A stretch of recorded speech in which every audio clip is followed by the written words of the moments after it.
Scarlett é a garota mais linda e talentosa do reino.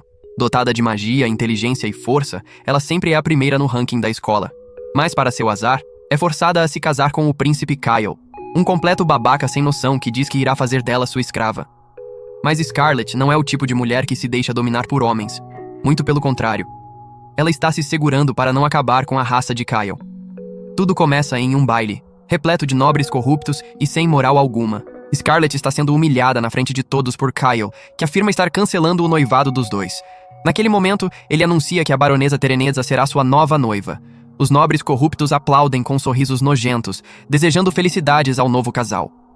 Tereneza, que acaba de roubar o noivo de Scarlett, abre um sorriso venenoso e agradece pelos elogios, afirmando que serão o casal mais feliz do mundo. Kyle, todo alegre, diz: "Nossa, como você é dedicada e adorável. Totalmente diferente daquela esquisitona sem emoções ali." Se referindo, é claro, a Scarlett. Ele ainda diz que ser noivo de uma mulher estúpida como Scarlett foi uma verdadeira desgraça em sua vidinha brilhante. Scarlett, com uma expressão de quem não está nem aí pra isso, responde que foi a família real quem arranjou o noivado entre os dois antes mesmo de nascerem, e pergunta se ele realmente acha que pode cancelar o noivado assim, do nada. Kyle diz que pode sim, ainda mais depois dos crimes que Scarlett teria cometido, e afirma que Tereneza contou que ela ficou com ciúmes por ter recebido todo o afeto de Kyle, e que por isso começou a praticar bullying com ela na escola. Scarlett diz não saber de nada disso, pois aquela era a primeira vez na vida que via Tereneza. Percebendo que perdeu nos argumentos, Kyle fica irritadinho e diz que, só porque Scarlett estava no curso especial e Tereneza no curso comum, ela a maltratou e a tratou com discriminação. Scarlett já estava com cara de quem iria explodir de raiva a qualquer momento, mas Kyle não parou por aí. Ele afirma que, com sua autoridade como príncipe, irá indiciá-la por seus crimes, inventando um monte de acusações sem provas. Scarlett, já de saco cheio daquela palhaçada, diz que já chega e aceita o rompimento do noivado. Mas Kyle não quer apenas romper. Ele quer humilhá-la, pois morre de inveja do talento de Scarlett. Ele pergunta se ela irá fugir e afirma que essa maneira podre de agir é bem do feitio dela, dizendo que esse tipo de mulher costuma ser chamada de vilã nas peças de teatro. Nesse momento, Tereneza, bem baixinho, sussurra: "Idiota." Isso muda algo dentro de Scarlett. Ela decide que não vai mais se segurar. Então olha para Kyle e pergunta se pode fazer um último pedido.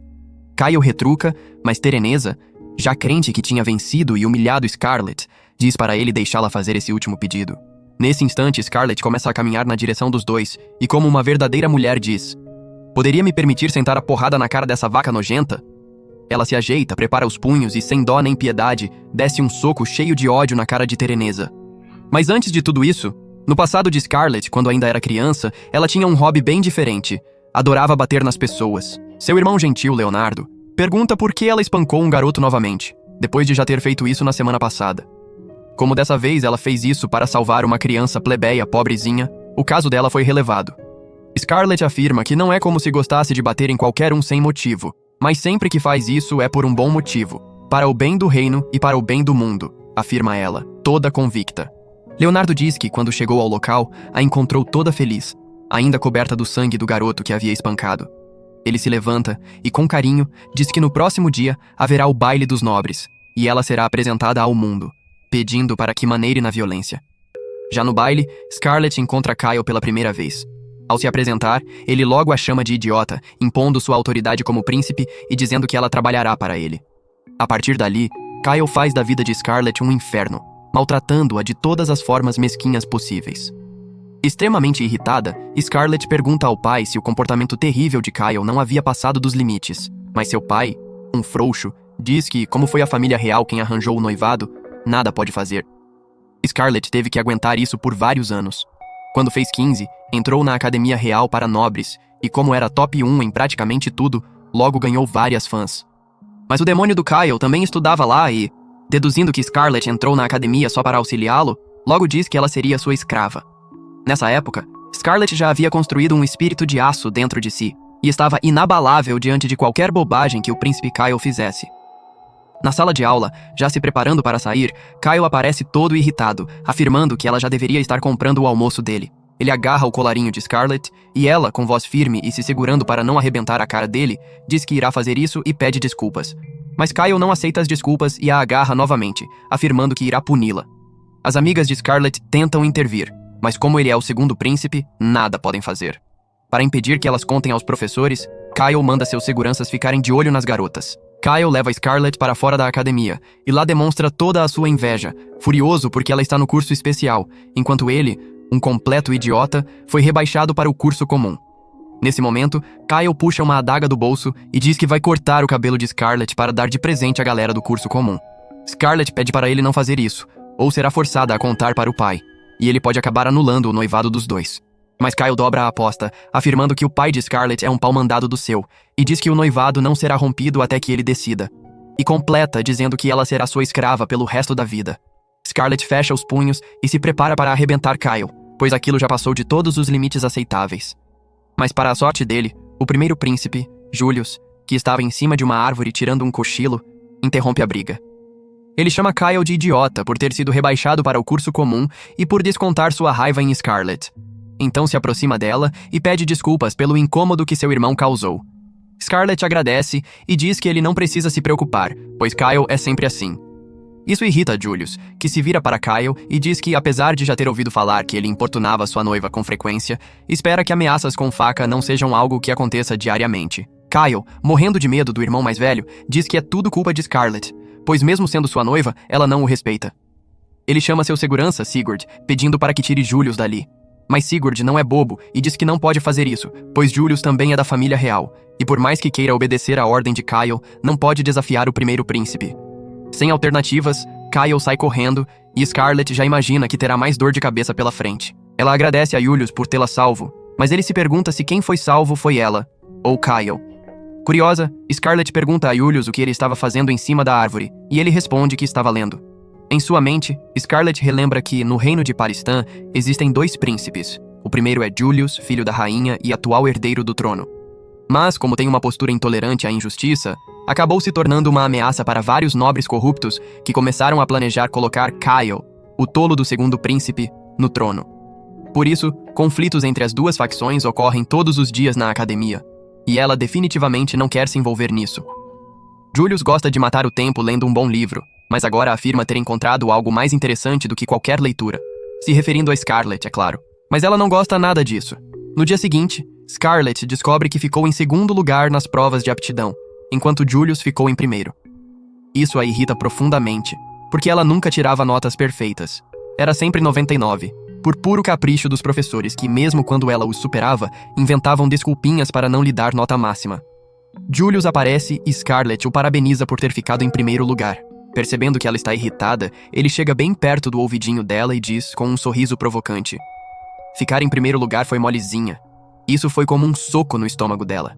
Frustrada, Scarlett decide tratar aquilo como um desafio e se dedica 200% em todas as áreas, com a intenção de devolver 10 vezes tudo o que ele fizer.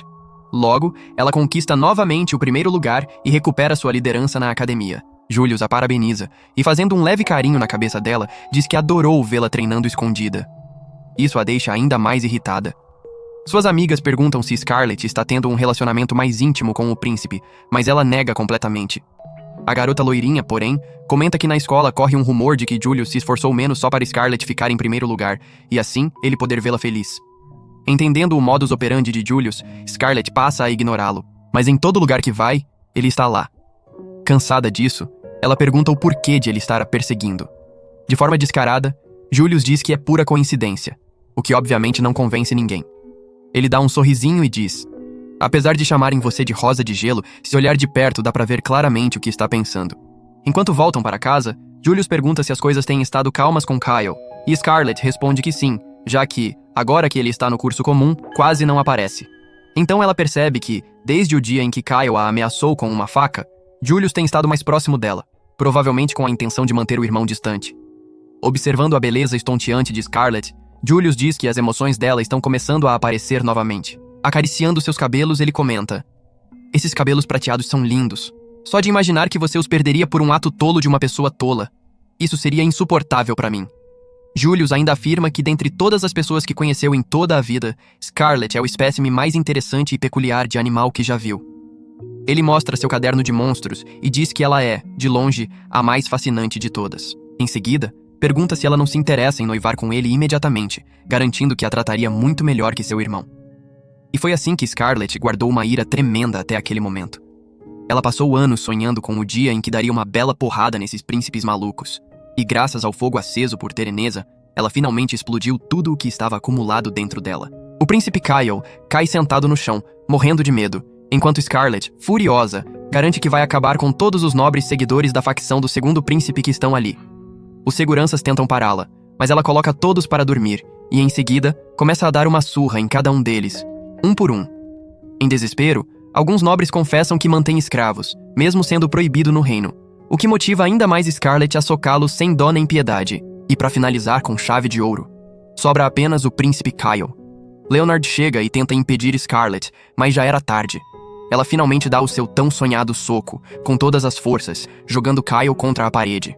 Com o rosto cheio de sangue, Scarlet finalmente se sente aliviada e feliz. Após arrebentar com a cara de todo mundo, Scarlet está feliz da vida, até perceber que Julius apareceu com seu irmão. Julius se aproxima e pergunta a Scarlet se ela tem um bom motivo para ter acabado com todos os nobres que estavam no baile. Como Scarlet não é boba, afirma que os nobres cometeram crimes tão cruéis que ela nem ousa citar, e como não refletiram sobre seus erros e agiram de forma egoísta, ela mesma os puniu. Ou seja, ela ficou furiosa e simplesmente arrebentou todo mundo. Julius cai na risada, enquanto Leonardo quase tem um treco. Julius diz que quando conheceu Scarlet, mal podia esperar para ver sua verdadeira personalidade e lamenta não ter presenciado o espetáculo que ela deu ao esmagar todos os nobres corruptos. Leonardo fica preocupado que essa atitude impulsiva de Scarlet possa arruinar a reputação da família deles e tenta imaginar como vai explicar isso aos pais. Julius diz a Leonardo para ficar tranquilo, pois Scarlet não será criminalizada pelo que fez. Nesse momento, Scarlet começa a ficar tonta e, sem forças, desmaia nos braços de Julius.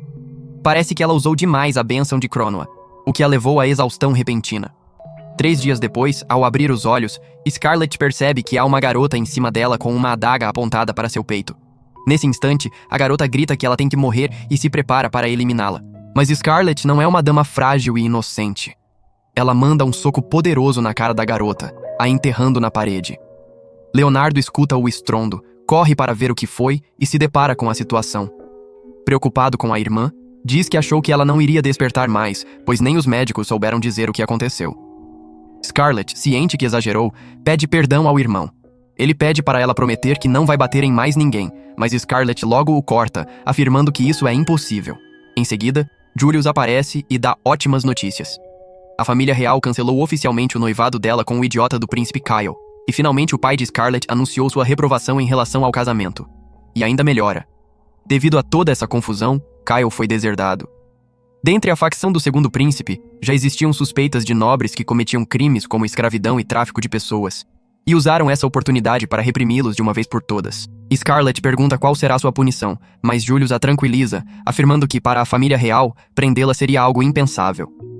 Julius pede a Scarlet para ficar fora de vista por um tempo, até que as coisas se acalmem. E, apesar de a reputação de Scarlet como uma nobre frágil e delicada ter ido para o lixo, ela conseguiu algo mais interessante. As pessoas do reino estão espalhando sua história por toda parte, e Scarlet ficou conhecida como a heroína que só com os punhos mete na cadeia nobres corruptos. E graças a todo o sangue em seu corpo e aos muitos nobres aos seus pés, ela ganhou o apelido de Princesa do Sangue Fresco. Leonardo entra em desespero, e Julius continua relatando tudo. Ele diz que, dentre os nobres expostos, havia muitos da Assembleia Regular, mas esses foram substituídos. O conselheiro que liderava os idiotas era Godwyn Benny Carmine, e ele precisa ser punido de qualquer maneira. Leonardo diz que o rei, juntamente com Julius, acredita que há alguém por trás das ações de Kyle e da facção, então planejaram uma forma de acabar com essa corrupção. Para isso, criaram o Gabinete de Investigação da Corte, do qual Leonardo é o atual diretor. Para esclarecer como descobriram tudo isso, Julius chama Sigurd, que era um infiltrado na facção do segundo príncipe a mando dele, é claro. Sigurd se aproxima de Scarlet e pede desculpas por ter sido rude com ela no passado. Mas Scarlet nunca o achou rude, e diz que realmente acreditou que ele tinha jurado lealdade ao príncipe Kyle. Ela tira sarro da cara dele, dizendo que, além de cavaleiro, ele é um ótimo ator. Sigurd, morrendo de vergonha e em respeito a Scarlet, pede desculpas novamente. Julius esquenta ainda mais a situação e diz que, se Scarlet tem algum rancor em relação a Sigurd, eles podem acertar as contas ali mesmo. Scarlet, animada, pergunta se pode arrebentar a cara de Sigurd, e ele, como um verdadeiro cavalheiro, diz que aceita com prazer os punhos de Scarlet. Scarlet erra o soco de propósito, dá um leve tapinha no rosto de Sigurd e diz que agora estão quites. Na verdade, Scarlett está muito agradecida por ele ter a ajudado em várias ocasiões no passado, o que deixa Sigurd sem jeito. E parece que ele sente algo por Scarlett, o que é bem compreensível, já que, além de linda, ela é uma mulher única. Ao sair da sala, Scarlett fica feliz, pois como não terá mais um príncipe idiota enchendo o seu saco e atrapalhando sua vida, poderá passar mais tempo com suas amigas. Mas logo fica preocupada, pois não imaginava que o conselheiro estava por trás de tudo isso, e que talvez a empregada que tentou acabar com sua vida tenha relação com o caso. Ela vai até o galpão, onde a empregada está presa, mas, ao entrar, encontra apenas as roupas dela no chão. Nesse instante, um cachorro a ataca, mas ela dá um tapa nele e conclui que o cachorro é, na verdade, a empregada que estava presa, Nanaka, do povo fera. Scarlett quer apenas conversar e pede para ela voltar à forma humana, pois assim poderá bater nela sem se sentir mal por isso. Nanaka percebe que não tem como bater de frente com Scarlett, volta para a forma humana e, então, Scarlett percebe que ela, na verdade, é um garoto. Nanaka, sem escolha, não desiste e, com uma adaga em mãos, diz que irá matá-la.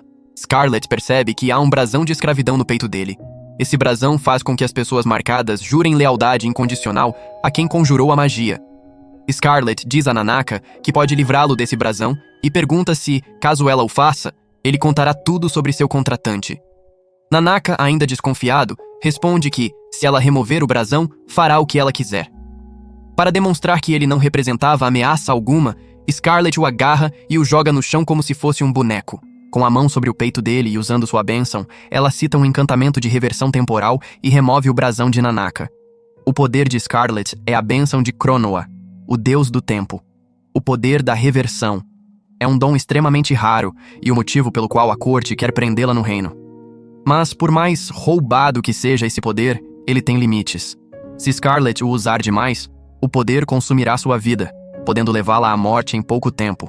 Um exemplo disso foi quando ela utilizou a habilidade Aceleração no Baile, o que a fez perder a consciência. Ela pede a Nanaka que guarde esse segredo. E como ela não o matou e ainda o libertou da escravidão, Nanaka promete que jamais contará a ninguém. Em seguida, Nanaka conta a Scarlett que o conselheiro Godwyn foi seu contratante e que a missão era matá-la porque ela havia batido em seu filho Heine, que tinha envolvimento com o príncipe Kyle. Ele também revela que não se infiltrou apenas para assassiná-la, mas também para obter informações sobre o ducado de Vandimion. Nanaka explica que Godwyn é um homem extremamente ardiloso. Ele envia pessoas como ele para se infiltrarem nas casas dos nobres, descobrir suas fraquezas e, ao encontrá-las, os obriga a cometer crimes como tráfico de pessoas e corrupção, usando chantagem para forçá-los a obedecê-lo.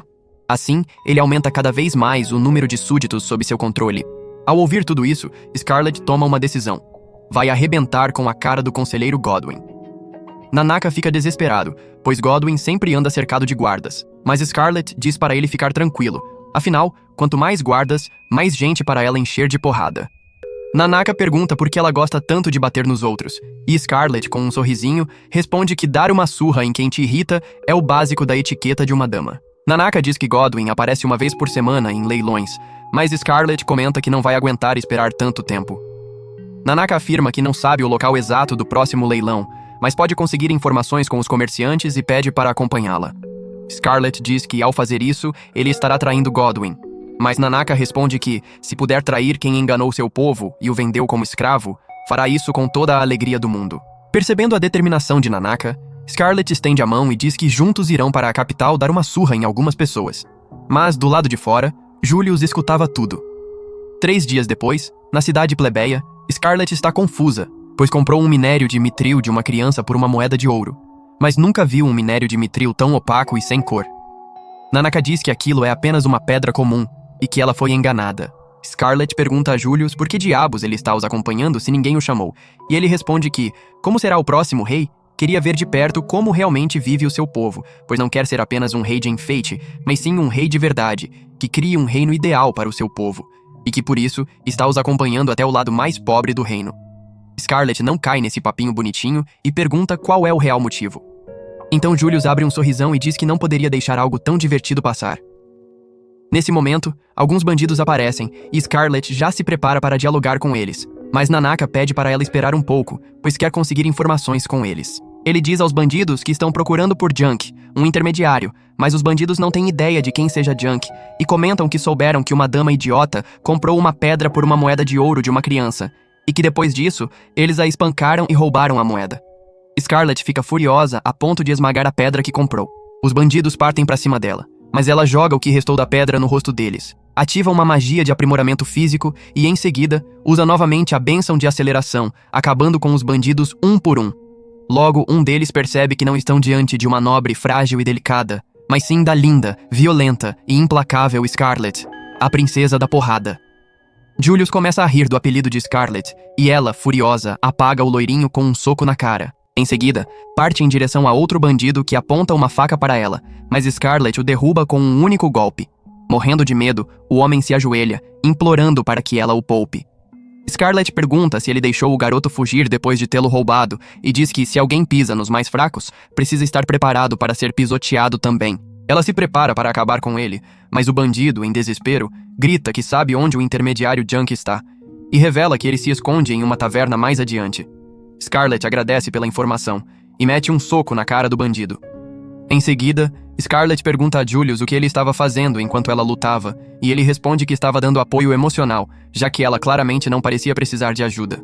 Logo depois, Julius pede para deixarem esse tal de Junk com ele, pois, como Junk já deve saber que Nanaka trabalhava para Godwin, seria melhor ele ir sozinho. E os tranquiliza, dizendo que, ao contrário de Scarlet, não será violento em momento algum. Algumas horas depois, Julius sai da sala após interrogar Junk, e Scarlet pergunta se ele ao menos quebrou algum braço, ou talvez uma perna. Julius diz que não fez nada disso, apenas o deixou um pouco abalado, mas conseguiu a informação de quando e onde será o leilão em que Godwin estará presente. Scarlet fica impressionada e diz que Julius tem potencial para o estelionato. Julius rebate dizendo que, se ela acha que ele não teria talento para algo, isso só mostra a baixa consideração que ela tem por ele. Mas Scarlet retruca dizendo que quem não tem consideração pelos outros é ele. Nanaka se sente desconfortável no meio dos dois e logo percebe que se deu mal, pois Scarlet e Julius pretendem usá-lo como infiltrado no leilão onde Godwin estará. Logo em seguida, Scarlet vai até a mansão de um nobre chamado Zatan, que na verdade é o traficante de escravos cujo contato Junk havia passado para eles. Zatan fica todo animado ao ver uma nova cliente na sua frente. Mas mesmo assim, ele não perde a chance de dizer para Scarlet que uma moça de sua classe não deveria andar se encontrando com um vagabundo como o Junk só para conseguir o endereço dele, sendo que qualquer nobre que ela conhecesse poderia ter dado essa informação. Scarlet responde que isso agora não faz diferença, e logo pergunta sobre a relação dele com o Junk. Zatan explica que não tinham nenhum negócio direto, ele apenas pagava para o Junk trazer qualquer escravo que pudesse valer alguma coisa e que acabasse aparecendo nas favelas. Scarlet pergunta o que ele quer dizer com isso, e ele responde que anões, elfos, homens-fera e outras espécies entram nessa categoria valiosa. E então ele aponta para o Nanaka dizendo que aquele homem-fera ali é um exemplar bem valioso também. Nanaka fica visivelmente nervoso ao ouvir isso, e Scarlet pergunta como ele descobriu que o servo dela era um homem-fera. Zatan responde que tem experiência suficiente nesse ramo para saber dessas coisas. Ele começa a rir daquele jeito nojento, e Scarlet quase não se controla para não descer a mão nele ali mesmo. Mas Nanaka a segura, lembrando que eles precisam seguir o plano. Enfim, quando o desgraçado para de rir, ele pergunta que tipo de escravo Scarlet está procurando. Ela conta que ouviu falar de um leilão de escravos que vai rolar na capital em breve e quer participar. Zatan fica sério ao ouvir isso e diz que para entrar no leilão ela precisa ser verificada. Para isso acontecer, ela teria que revelar seu status para os outros participantes do círculo de leilões e comprar ou vender pelo menos 6 escravos. Scarlet oferece qualquer quantia que ele quiser, mas Zatan responde que não é uma questão de dinheiro. Em vez disso, ele propõe que se ela entregar o escravo homem-fera que tem, ele a leva para o leilão como se fosse filha de um parente distante dele. Scarlet fica furiosa ao ouvir aquilo, mas de alguma forma consegue controlar a raiva e sorri educadamente, dizendo que se é só isso que precisa para entrar no leilão, ela está disposta a entregar o escravo para ele. Logo depois disso, Scarlet e Nanaka deixam a mansão, e ela ainda não consegue acreditar que o comércio de escravos acontece tão abertamente no reino. Ela também fica aliviada, porque tudo saiu conforme o planejado e Zatan se comportou exatamente como Nanaka tinha previsto. Nanaka fica até surpreso de ver que Scarlet não resolveu tudo na porrada, e ela começa a beliscar ele por estar tirando sarro. Quando voltam para casa, Scarlet pergunta pro Nanaka se ele tem certeza disso, porque mesmo que ela possa remover a marca de escravo depois, ela não vai poder protegê-lo enquanto ele estiver nessa condição. Nanaka responde que pareceu que Zatan ia colocá-lo no leilão e que ele não vai deixar ninguém machucar a mercadoria antes da venda.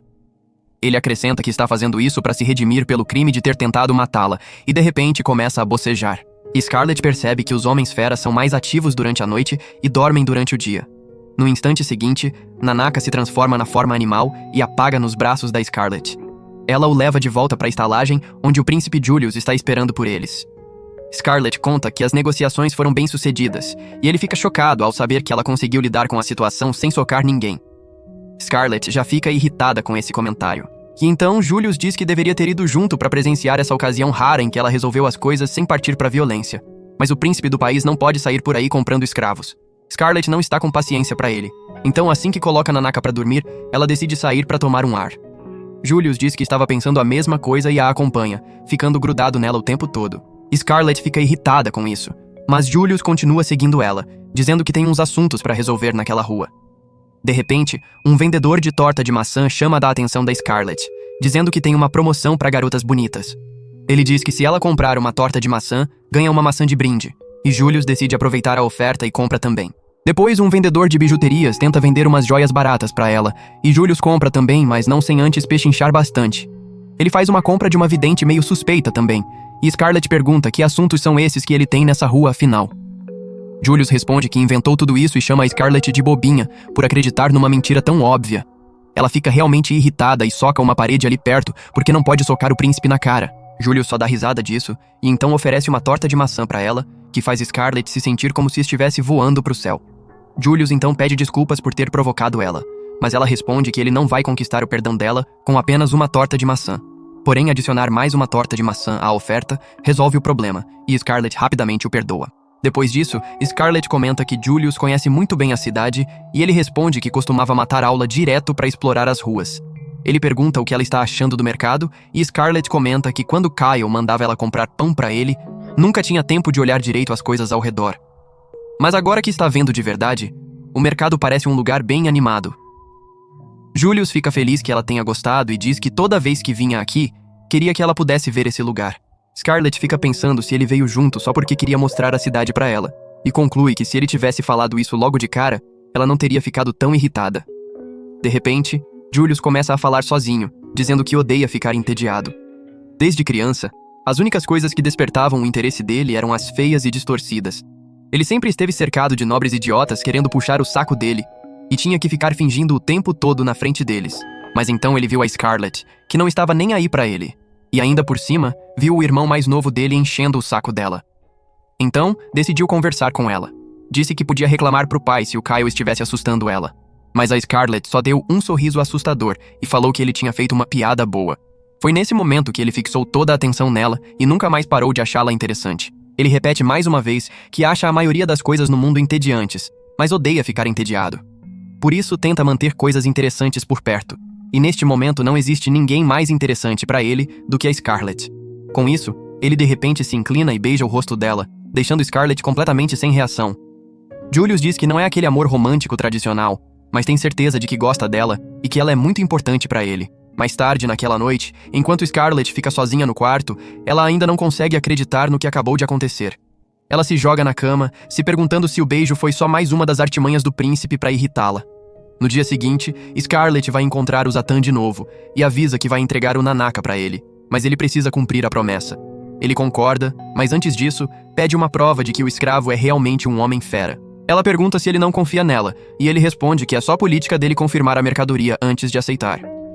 Scarlett ordena que Nanaka se transforme, e ele imediatamente vira um gato, ou cachorro, ou seja lá qual é aquela criatura. Zatan fica empolgado ao ver aquilo, e é nesse momento que um homem grande e assustador, com presas saindo da mandíbula inferior, entra na sala. Ele encara a Scarlett e pergunta se ela é a escrava que vão receber hoje. Zatan avisa pro escravo chamado Donovan que a Scarlett é cliente deles, e o homem fera com ela é o escravo. Nanaka claramente não gosta nada de ver ele, e Scarlett também percebe que Donovan é metade humano e metade besta mágica, o que faz dele um licantropo. Zatan pede desculpas pelo comportamento grosseiro do escravo dele, e então manda ele levar a fera embora. Donovan fica empolgado ao ver aquilo e comenta que homens-fera são conhecidos pela regeneração rápida. Ele coloca uma coleira de metal no pescoço do Nanaka e começa a puxá-lo, mas Nanaka resiste, deixando ele irritado. Ele balança o chicote farpado no ar para acertar ele. Mas de repente, Scarlett agarra o chicote com as mãos nuas. Ela diz pro Zatan que o escravo dele é bem comportado e que se ele não tem coragem de punir o próprio escravo, ela pode fazer isso por ele. Donovan só dá uma risada debochada. E até o Zatan olha com desprezo pra Scarlett, dizendo pra ela não provocar o escravo dele porque ele é um aventureiro rank A aposentado. Ele afirma que ela precisaria ser forte como um capitão da guarda pra derrubar ele. E Scarlett pergunta por que isso importa. Zatan fica confuso e diz que só está preocupado com ela. Mas então Donovan declara que já é tarde demais. Ele não vai deixar uma mulher pisar no orgulho dele e decide dar uma lição nela. Ele começa a puxar o chicote de volta, mas não consegue nem tirar da mão fechada da Scarlett. Ele tenta com mais força ainda, e Zatan manda ele parar de brincadeira porque não tem como uma garota ganhar de um homem numa categoria de peso muito superior. Donovan responde que está se esforçando de verdade. E então Scarlett pergunta pro Zatan se o Donovan também vai pro leilão. Ele responde que vai manter o Donovan como guarda-costas pessoal e treinador pros outros escravos. E isso é uma boa notícia pra Scarlett, porque ela não precisa se preocupar muito com ele perder valor, depois de levar uns danos. E então Scarlett de repente joga o Donovan pro alto antes de socar ele direto pra estratosfera. Zatan fica de queixo caído ao ver aquilo, mas Scarlett não está nem aí pra ele. Ela se vira pro Nanaka e tira a coleira dele pra ver que ele está sangrando. Ela usa a magia de cura pra tratar os ferimentos e abraça ele, dizendo que vai voltar pra buscá-lo logo e que enquanto isso ele aguente os perrengues que enfrentar ali. Scarlett se vira pro nobre por causa da janela quebrada, e ele diz que ela não precisa pagar pelos reparos. Ele até agradece por ter disciplinado o Donovan, porque ele nunca conseguiu fazer isso sozinho. Quando Scarlett volta pra estalagem, ela encontra uma carruagem conhecida estacionada na porta. O irmão dela sai de dentro e está realmente furioso com ela. Ele diz que ela pode contar a história toda quando chegarem na capital. E quando Scarlett vê o Julius dentro da carruagem, ela xinga ele por ser um príncipe inútil que nem conseguiu impedir o irmão dela de descobrir sobre eles. Assim que chegam na capital, Leonardo começa a beber destilado forte na mesa de chá, perguntando pro Julius e pra Scarlett se eles têm algum bom senso. Ele questiona como puderam arriscar as vidas deles de forma tão casual, mas Julius responde que descobriram a localização do leilão de escravos, então está tudo certo. Leonardo se acalma antes de dizer que também fez umas pesquisas e descobriu que o primeiro-ministro Godwin está organizando o leilão pessoalmente. Scarlett conta pra ele que o leilão é daqui a 2 dias, e Leonardo entra em pânico enquanto começa a planejar as coisas para a grande missão. Enquanto isso, Scarlett fica encarando o Julius, que sorri, e pergunta se ela quer uma torta de maçã como a que comeram outro dia. Ela fica irritada com ele sem motivo aparente. Mas então Leonardo interrompe eles, dizendo que bolou um plano. Primeiro, ele quer que a Scarlett volte para casa, mas ela recusa, dizendo que essa é a única coisa que não pode fazer. Leonardo acha que o único motivo que está motivando ela é socar o Godwin na cara, mas ela responde que é mais do que isso. Ela diz que desde pequena via as pessoas boas sofrendo, enquanto os nobres malvados continuavam prosperando. Ela acredita que bastardos gananciosos e maldosos não podem ser punidos por meios normais e precisa fazer algo a respeito do jeito dela. Ela de repente se levanta dizendo que nobres egoístas e gananciosos são os alvos mais satisfatórios de socar. Leonardo e Julius têm as reações de sempre às tendências violentas dela. E Scarlett diz que pessoas normais nem conseguem bater de frente com nobres, mas como ela é filha de um duque de alta patente, vai ficar bem. Julius concorda com ela, para desespero do Leonardo, que teme que a natureza violenta da Scarlett vá arruinar a reputação da família. Porém, o problema maior é que pessoas do Império Vanquish podem estar presentes no leilão.